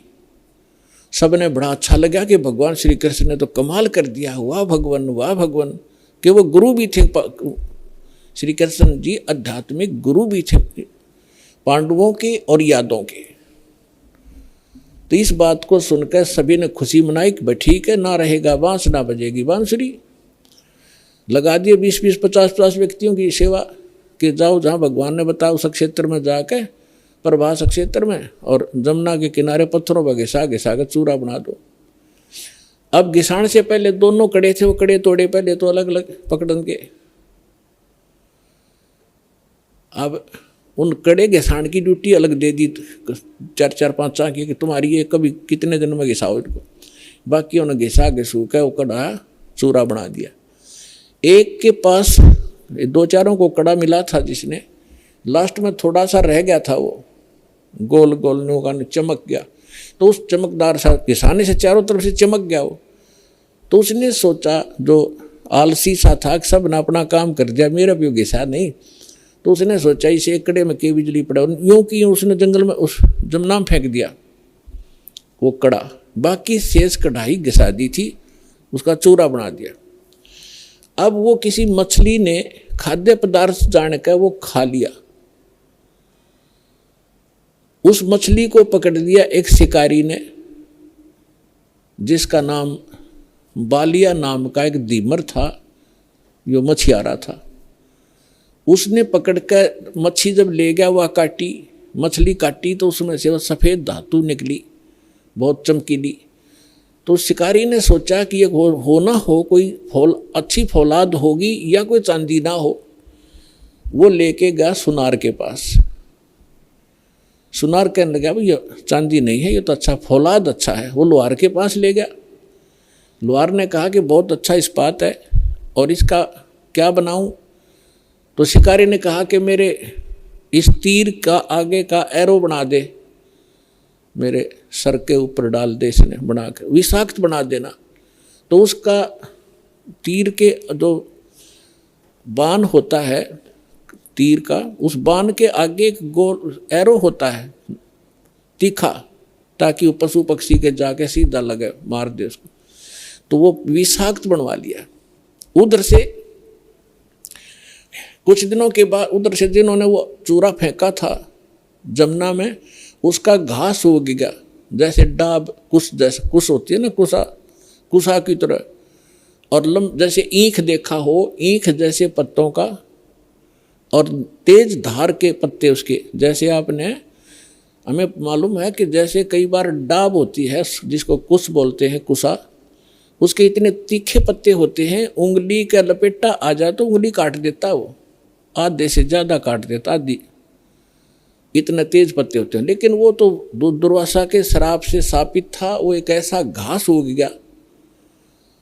उधर से क्या हुआ, कुछ दिनों के बाद, 1 वर्ष 2 वर्ष 4 वर्ष के बाद क्या हुआ, आपस में द्वारका के अंदर झगड़े शुरू हो गए। छोटे बड़े की लाज रही नहीं, थोड़ी सी बात पर मार काट मचा दी, थोड़ी सी बात पर कत्लेआम करने लग गए। फिर गांव के लोग पहले धार्मिक बहुत होते थे, अभी तक हुआ करते थे। गांव के अंदर कोई भी आपत्ति होती थी, साधु संतों से उसका विकल्प, उसका समाधान चाहा करते थे कि किसी तरह शांति हो नगर में। तो उनके पास तो श्री कृष्ण ही थे final, first and final, last and final. Shri Krishna ji के पास गए। श्री कृष्ण जी से बताया कि भगवान पता नहीं नगर में क्या बढ़ गया, क्या घुस गया नगर के अंदर, कोई किसी की बात सुनने को तैयार नहीं, बड़े छोटे की लाज रही नहीं। जरा सी बात होती है लट्ठम लट्ठा कत्लेआम होने लगे। भगवान कोई दया बख्शो, कोई समाधान बताओ इसका।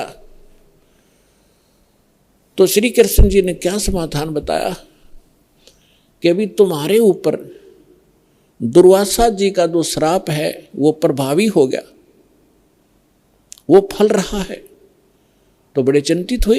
पहले तो भगवान ने समाधान बताया था कि सारे ने घिसा घिसू का चूरा बना कर डाल दो जमुना में, ना रहेगा बांस ना रहेगी बजेगी बांसुरी।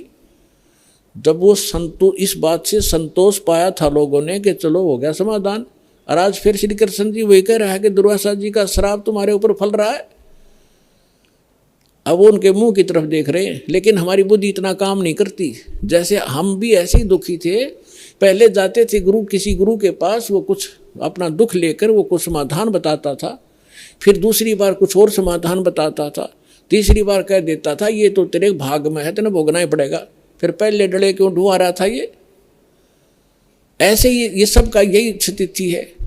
तो श्री कृष्ण जी ने पहले ये कहा था, फिर कह रहा है कि अब तो ये भोगना ही पड़ेगा तुम्हें। अब ये वो फल गया। तो फिर समाधान पूछा कि भगवान फिर आप समाधान बताओ।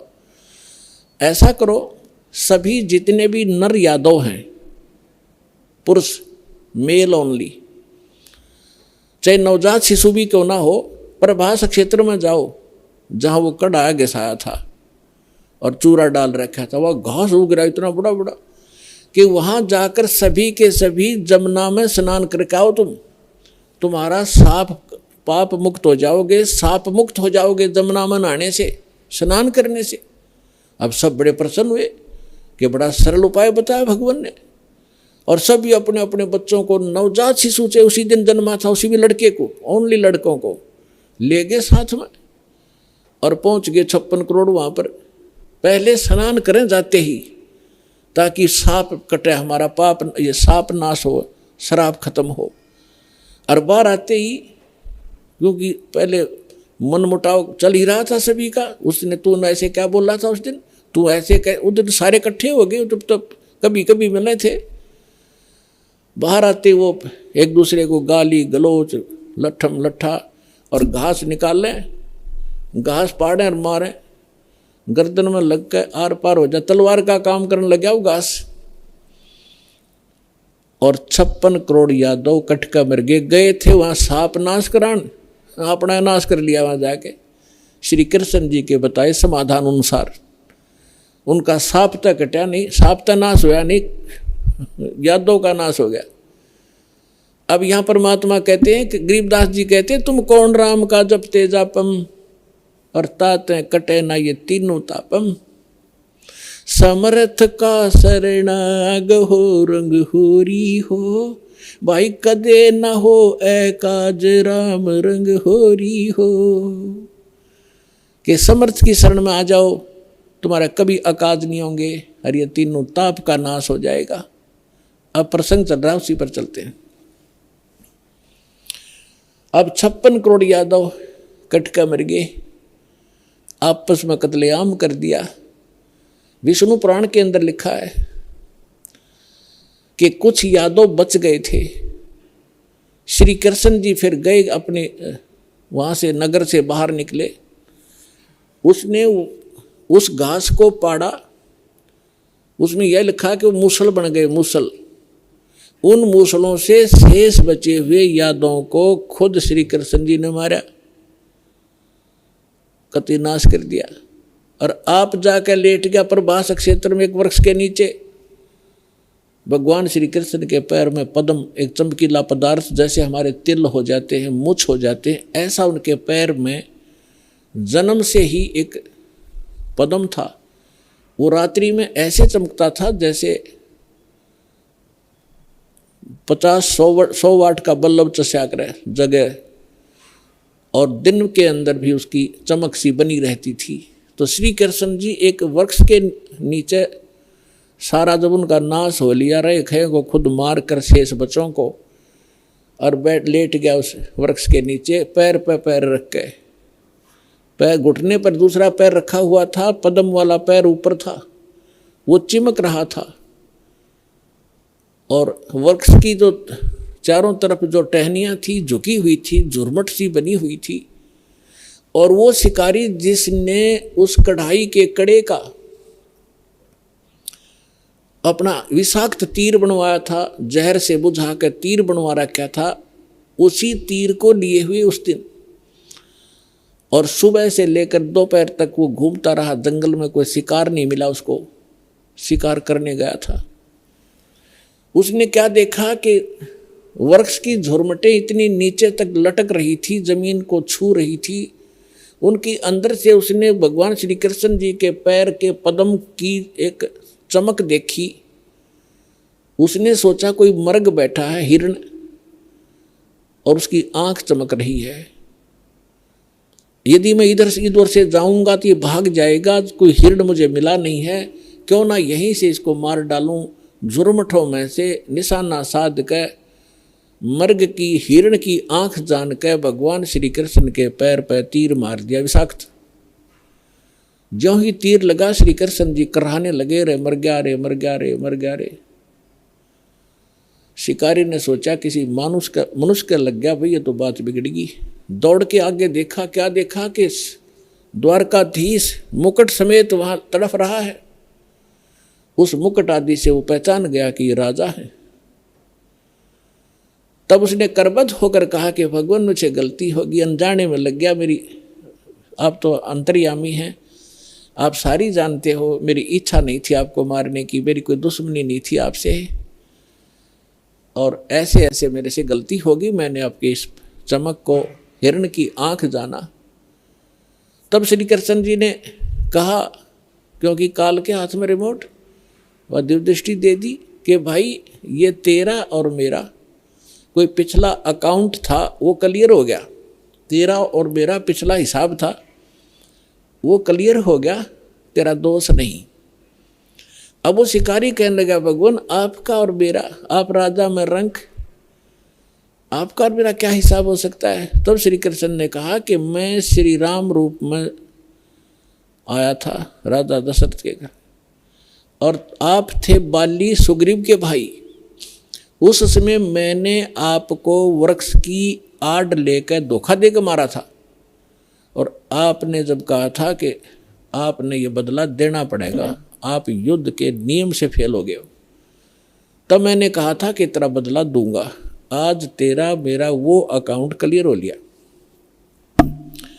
अब यहां परमात्मा कहते हैं, बदला कहीं ना जात है इस तीन लोक के माही, सतगुरु मिले कबीर से फिर लेन देन कछु नाही। अब क्या बताते हैं कि तीन लोक के इन भगवानों ने भी अपना टिट फॉर टेट पूरा करना पड़ता है। तुम इनसे अपने संस्कार कटवाने के लिए भक्ति कर रहे हो कि हमारा पाप कटे, हमें दुख दूर और सुख दे। ये अपने दुख नहीं दूर कर सके, तुम्हारे कैसे कर देंगे, भगवान कहा करते थे कबीर जी। और समर्थ कबीर साहब की शरण में आने से फिर ये लेन देन समाप्त कर देंगे आपका, कुछ नहीं बचेगा। सब अपनी कलम के पास, समर्थ के पास पावर होती है कि मासा घटे ना तिल बधे, विद ना लिखे जो लेख, और सच्चा सतगुर मेट कर ऊपर मार दे मेघ। अपने आत्मा सूक्ष्म वेद में बताया है, दुर्वासा को पे तहा समझन आई नीच, 56 करोड़ या 2 कटे वो मची रुद्र की कीच।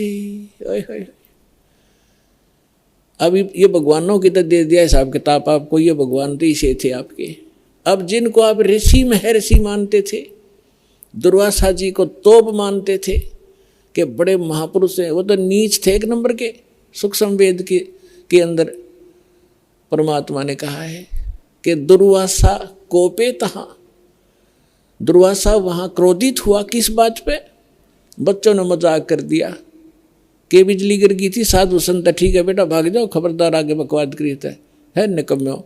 ऐसे करते संतों के साथ मजाक करते, इतना कह के छोड़ सके था।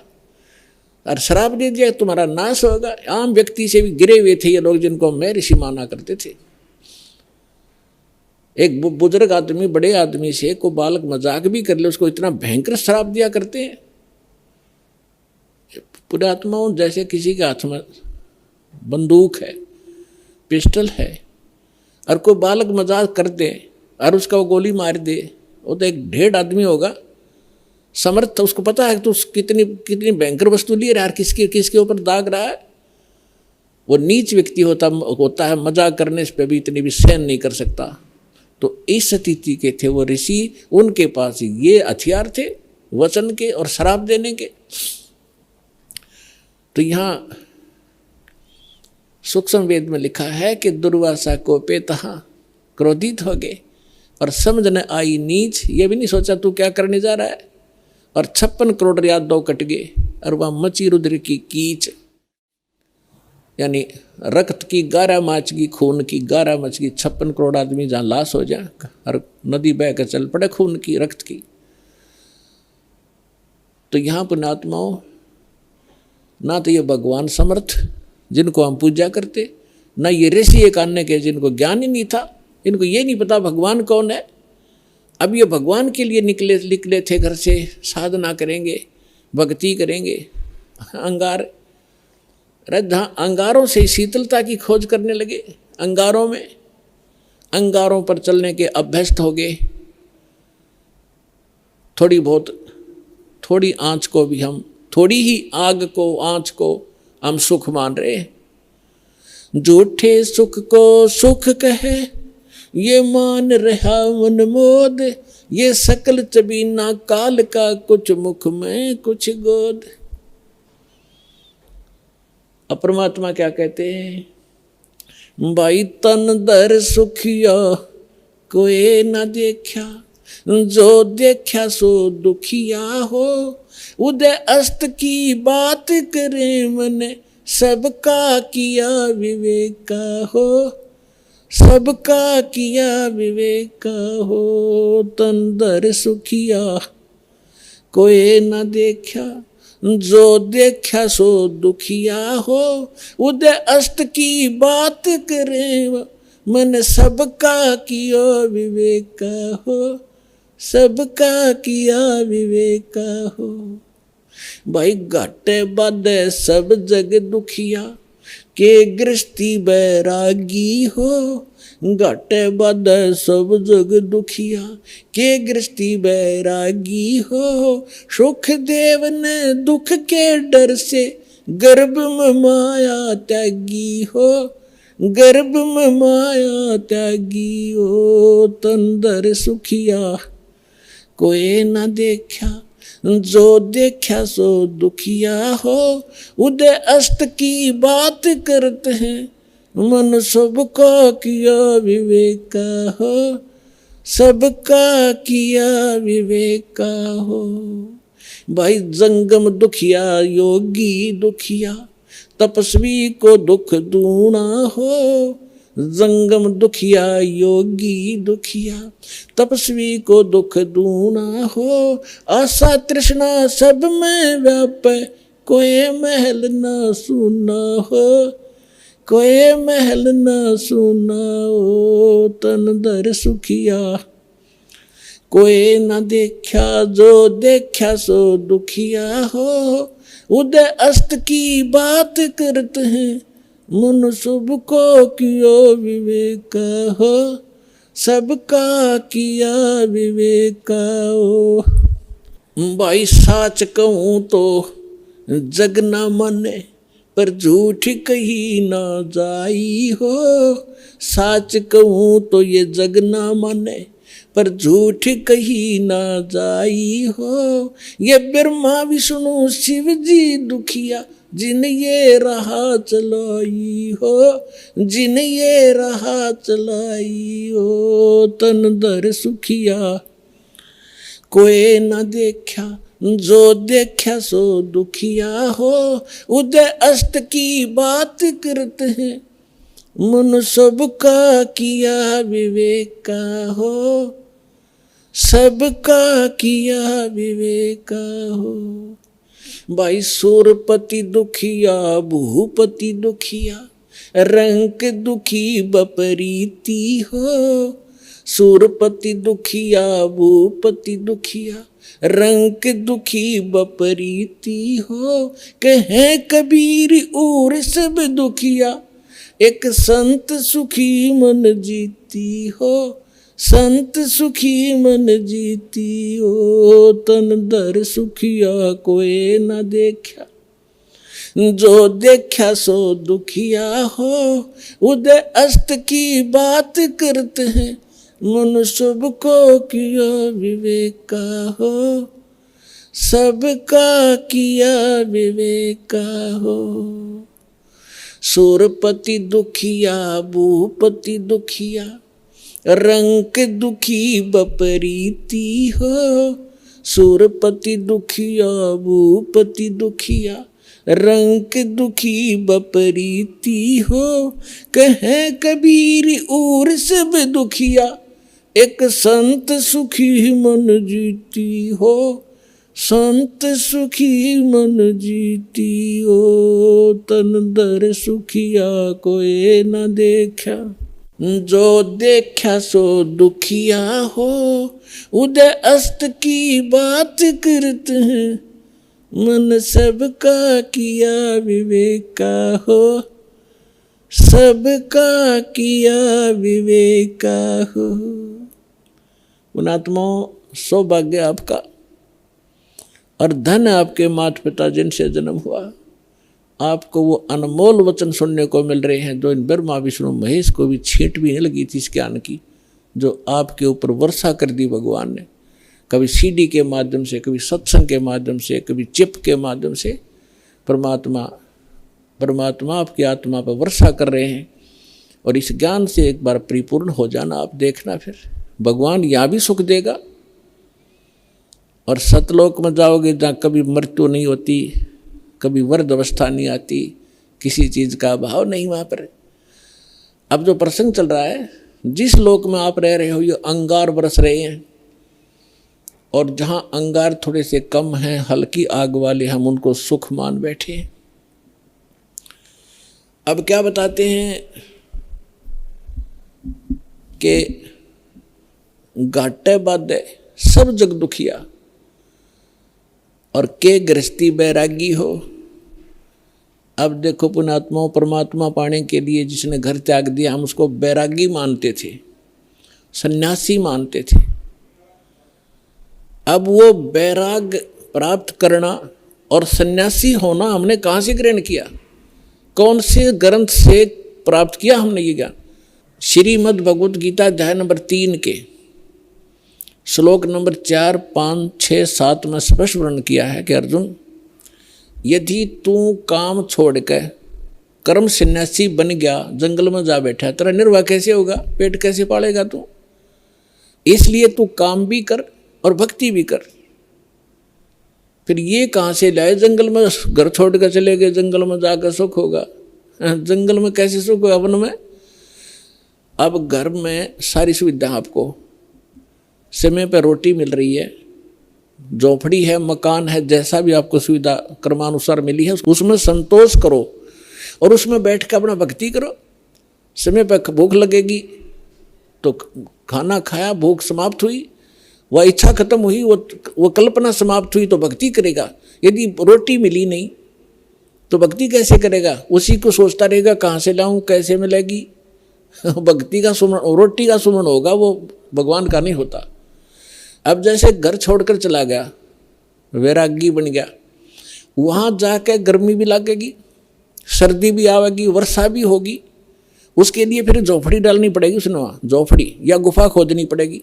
और भूख लगेगी, फिर गांव में जाना पड़ेगा मांगने के लिए, दिए माई गालिए दिए एक रोटी।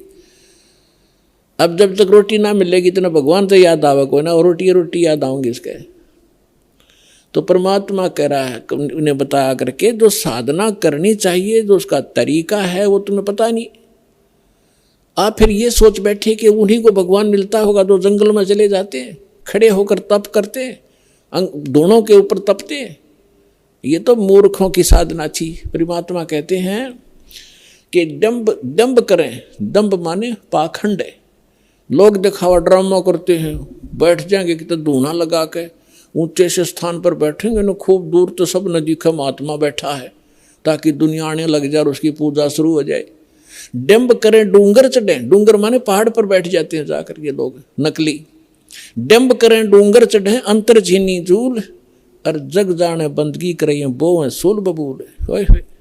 परमात्मा अपने सूक्ष्म वेद में कहते हैं कि दुनिया तो जनता तो सोचा ये भक्ति कर रहा है, बड़ा महापुरुष है, दूना लगा के बैठा है और कपड़े भी त्याग रखे, लंगोट बांध रखा है। और परमात्मा कहते हैं जग जाने बंदगी करे भक्ति करे यो बोवे सूल बबूल। तप से जो तपस्या वो करते, जैसे दुर्वासा ने खूब तपस्याएं की थी और क्या प्राप्ति की, अंगारे भर लिए अपने अंदर, तोब ये बकवाद सिद्धि की, वचन से किसी का नाश कर देना।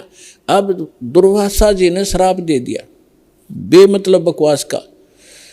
अब उसने उसके बैड अकाउंट में लिख दिए वो 56 करोड़ मानस व्यक्ति उसने मार दिए वचन से,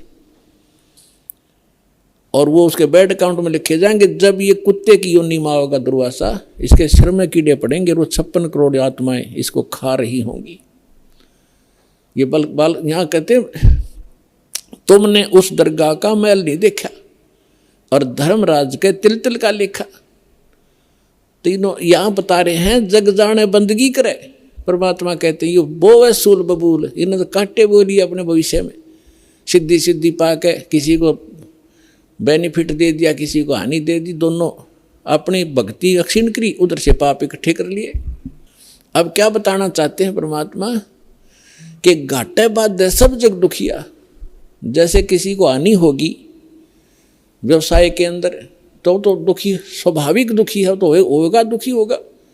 और जिसके घना बेनिफिट हो गया, जैसे किसी का 1 लाख का लाभ हो गया व्यवसाय में, वो 5 लाख का काम शुरू करेगा और 4 लाख लेगा कर्ज, फिर उसमें हो जा नुकसान। फिर वो कर्ज जो ले लिया नुकसान भी ना होया, काम चल पड़ा, कुछ दिन में वो मांगने वाले शुरू हो जाएंगे आने, उसने नींद आवे नहीं, कभी फैक्ट्री में हड़ताल होगी, कभी कुछ हो गया, वह समस्या हो रहेगी। कहते हैं यहाँ हानि हो जा तो दुखी और लाभ हो गया तो दुखी, घाटे बाद सब दुखिया। और के गृहस्थी बैरागी हो, अब बैरागी बनकर जंगल में जा बैठा, वहाँ भूख लगी, समस्या है गर्मी और सर्दी वर्षा, ओले पड़े सिर में, फोड़ दे सिर ने, उसके लिए झोंपड़ी डाली, फिर बर्तन भी लाया तो इधर से मांगे मूंग गए, फिर वो सांग जोड़ लिया जो छोड़ के गया था घर से। क्या फायदा है वहाँ जंगल में बैठने का, घर में समय पर टूक मिल रहा है, रोटी मिल रही है, खाओ और भजन करो, अपना काम भी करो, निर्वाह भी करो। तो ये वास्तविक तरीका यही था। इन नकलियों को देखकर हम सच्चाई हमें प्राप्त नहीं थी, हम भी ये सोचते रहे कि इन्हीं को भगवान मिलेगा, फिर भी हम छोटी मोटी अपनी राहत के लिए भगवान को याद करते रहते थे। वो भी तरीका ठीक नहीं था। कहते हैं घाटे बाद सब जग दुखिया के गृहस्थी बैरागी हो। और सुखदेव ने दुख के डर से गर्भ में माया त्यागी हो। अब माँ के गर्भ में बच्चे को अपना भविष्य का और पूर्व जन्म की सारी याद रहती है कि पिछले जन्म में मैंने क्या क्या गलतियाँ की, इतने मनुष्य जीवन मुझे मिले, मैंने कैसे बर्बाद कर दिए, संत पूरा मिला नहीं, साधना ठीक बनी नहीं, अटपट करके सिद्धियाँ प्राप्त करके अपना जीवन नाश किया, फिर 84 लाख योनियाँ भोगी मैंने। वो सारी इतिहास देखता रहता, पिछली बैकग्राउंड ट्रेलर चलता रहता है इसके आगे, अगला जीवन भी उसको दिखाई देता कि इसमें मेरे साथ क्या बनेगी। तो ये सोचता है कि हे भगवान अब के इस नरक से निकाल दाता, पीछे गलती हुई सो हुई, अब के गलती नहीं करूँगा, परम संत को खोजूंगा, केवल भक्ति करूँगा, आपको याद करूँगा, पीछा छुटवाऊँगा, जन्म मरण का रोग कटवाऊँगा और केवल अपना निर्वाह के लिए अपना सिंपल वे से रहूँगा और निर्वाह के लिए काम भी करूँगा, लेकिन भक्ति अवश्य करूँगा, मूल उद्देश्य जानकर करूँगा, मुझे एक बार निकाल दो बात आता। तो इसी बात को याद करके सुखदेव ऋषि जी ने 12 वर्ष तक गर्भ से बाहर नहीं आए।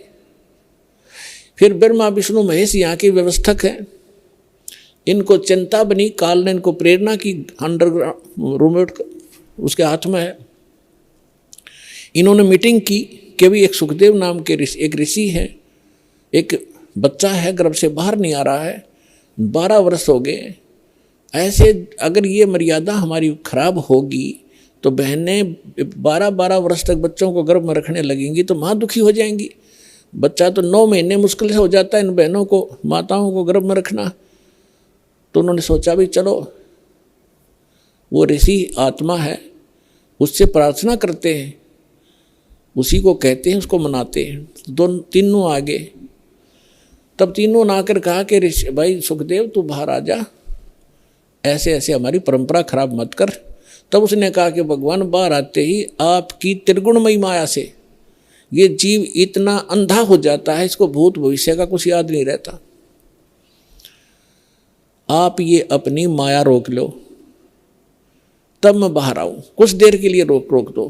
तो उन्होंने कहा भाई देखो इसको हम नहीं रोक सकते, ये हमारे बस से बाहर की बात है, हमारे अंदर एक ऐसा गुण भर रखा है तो इसको हमारे लिए रोकना असंभव नहीं है। तो सुखदेव बोला मैं तो बाहर आऊं नहीं, चाहे 20 वर्ष रहना पड़ो, 100 वर्ष रहना पड़ो।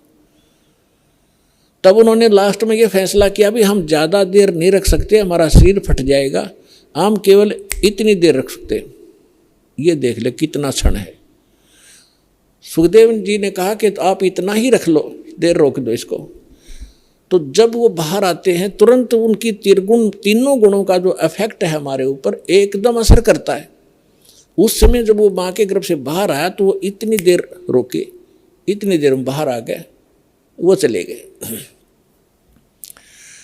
अपने आत्माओं उसको इस दुख के डरते हैं, गर्भ में माया त्यागी कि मैं इस संसार के चक्कर में नहीं पड़ूंगा, अपना मोक्ष कराऊंगा। मोक्ष बालकों का खेल है। घर से उठ गया आकाश, पिछले संस्कार से उसमें इतनी सिद्धि थी आकाश में उड़ जाता था, आकाश में उड़ गया, आगे जाके धरती पर टेकना तो पड़ेगा, आकाश में कितने दिन रहेगा, रोटी भी खानी है, आगे नहाना धोना भी होता है, फिर वहाँ पृथ्वी पर फिर गिरा वापस। कहने का भाव ये है कि फिर इस पिछले पूर्व जन्म के भक्ति शक्ति से कुछ सिद्धियां आ जाती और उन सिद्धियों से हम ये मान बैठते हैं कि ये बड़ा महापुरुष है। सिद्धि तो इस प्राणी का सबसे बड़ा दुश्मन है। अरे इसके लिए ये, इसी के कारण ये सब ऋषि और महर्षि प्रसिद्ध हो रहे थे। अंत में आपने कथा बहुत बार सुनी है सुखदेव ऋषि की। ये ऋषि महर्षियों में जाता था, इसका बड़ा सत्कार करते थे, स्वर्ग लोक में जाता था, वहाँ भी इसको विशेष आसन दिया जाता था, बड़े महापुरुष हैं। एक दिन विष्णु लोक में चले गए। प्रत्येक डिस्ट्रिक्ट में और प्रत्येक प्रांत में गवर्नमेंट रेस्टोरेंट, गवर्नमेंट वो होते हैं, ये रेस्ट हाउस होते हैं, उसमें उच्च अधिकारी ही रुका करते हैं। तो ये सुखदेव प्रत्येक भगवानों की इन लोकों में, शिवलोक में, विष्णु लोक में, ब्रह्मा जी के लोक में, इंद्र के लोक में, इनके अपने अपने अलग से रेस्टोरेंट हैं जिसमें अधिकारी गण यानी देव लोग ही जाकर रुकते। तो ये पहुंच गया वहाँ पर सुखदेव ऋषि विष्णु जी के लोक में। उस रेस्ट हाउस में जाने लगा, सामने खड़ा था गेट कीपर, उसने रोक दिया, ऋषि जी रुको।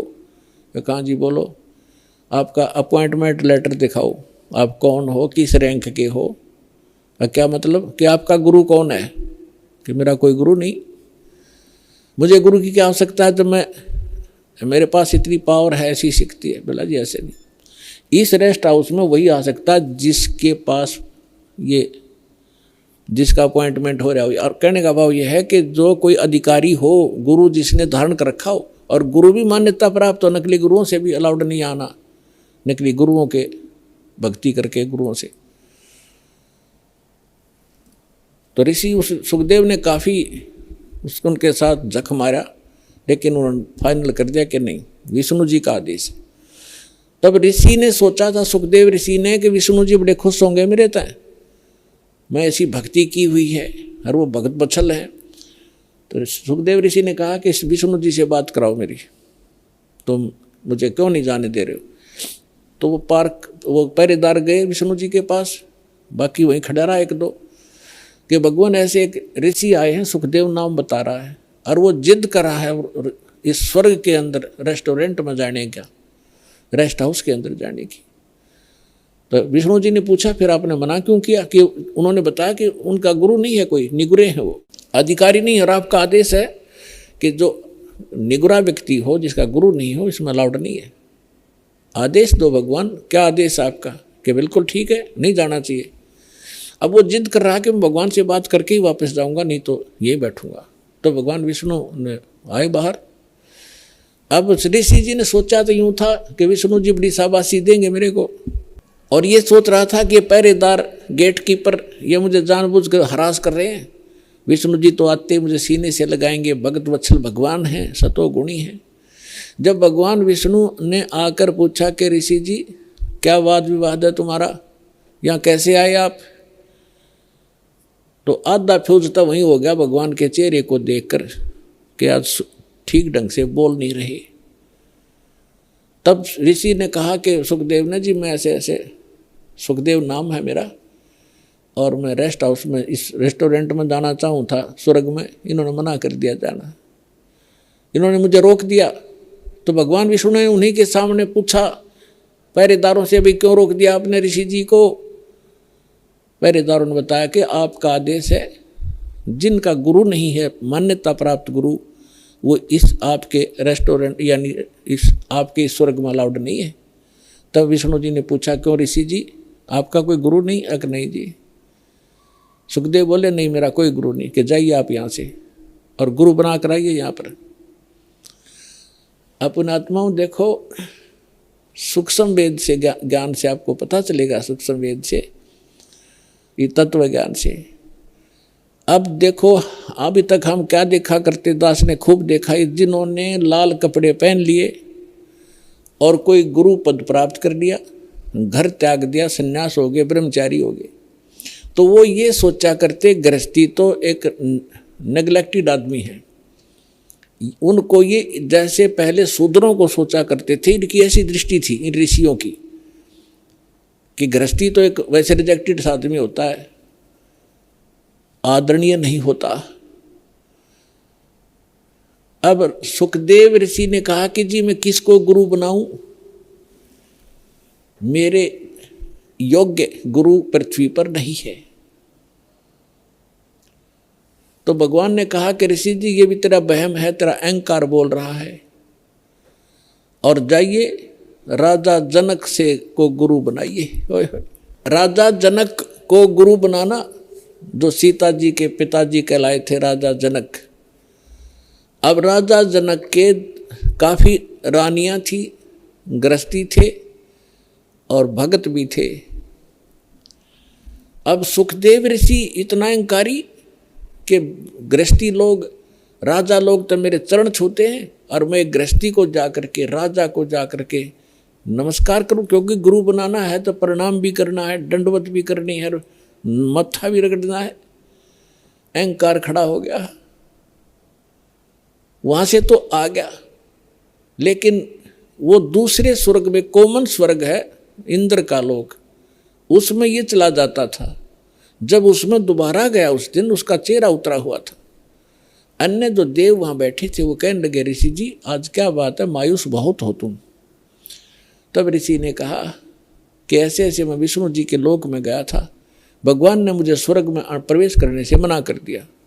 तो जितने भी वहाँ बुद्धिमान भगत संत महात्मा बैठे थे, ऋषि और देव, वो कहने लगे ये बात दची नहीं, सुखदेव आपकी बात हमारे गले नहीं उतर रही कि भगवान विष्णु और आपको ऐसे अनादर किया आपका, नहीं कोई बात बता गलती क्या है। तब उसने बताया कि भगवान ने कहा कि तू गुरु नहीं बना रखा, इसलिए आप यहाँ रहने के अधिकारी नहीं हो। तब उन महापुरुषों ने जो वहाँ बैठे थे बुद्धिमान, उन्होंने कहा कि सुखदेव आपका कोई गुरु नहीं है? कि नहीं मेरा कोई गुरु नहीं है।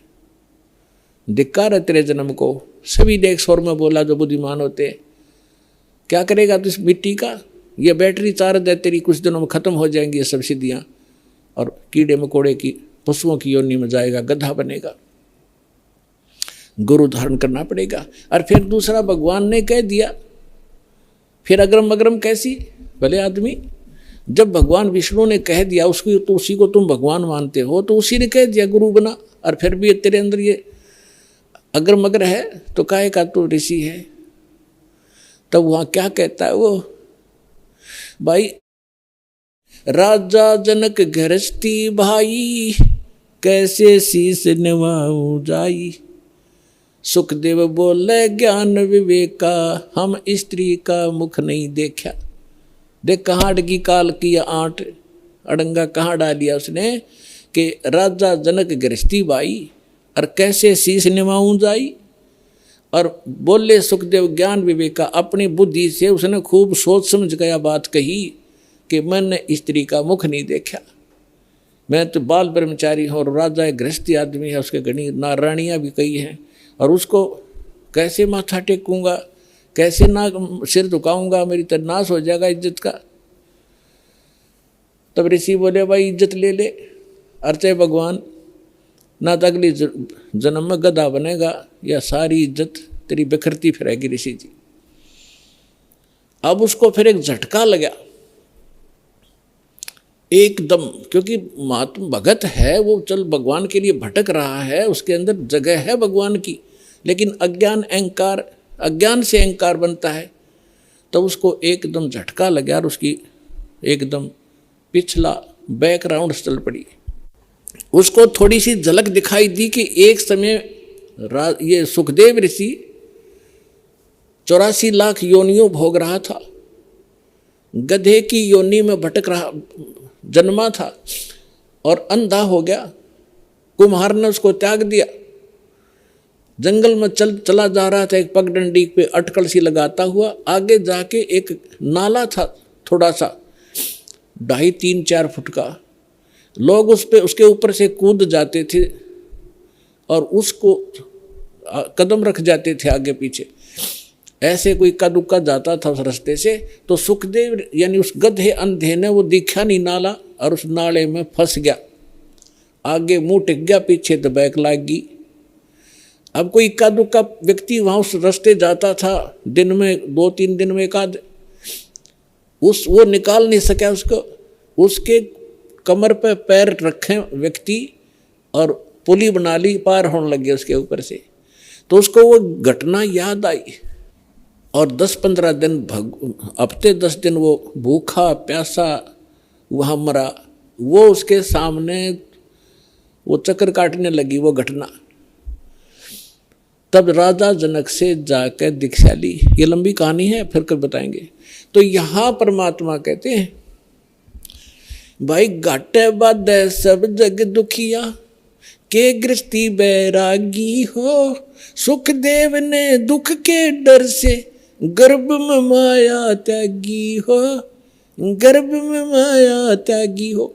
अब यहाँ तो ये बताना चाहा है कि तुम तो इस छोटे मोटे सुख को ही मान रहे हो, और उस महापुरुष ने तो गर्भ में पता लग गया था भयंकर दुख होगा मेरे ऊपर, और उसने गर्भ भी त्याग दिया, परमात्मा के लिए भटक भी रहा था। फिर वो अहंकार हो गया उसके अंदर और कुछ नहीं बनना था। जो भी थोड़ा बहुत उसको प्राप्त होना था, राजा जनक से उपदेश लेकर विष्णु तक की भक्ति की उसने। अब क्या बताते हैं परमात्मा कि इन साधनाओं से और इनके ज्ञान से आपको पता भी लग गया, तो समाधान कंप्लीट ना होने से फिर दुख ज्यों का त्यों। और जो हम साधना बताने जा रहे हैं, इसके करने से ये रोग कटेगा, सदा के लिए सुख होगा। सुखदेव ने 84 भुगती बना पजावे खरवो, तेरी क्या बुनियाद पुरानी तू पेंडा पंथ पकड़वो।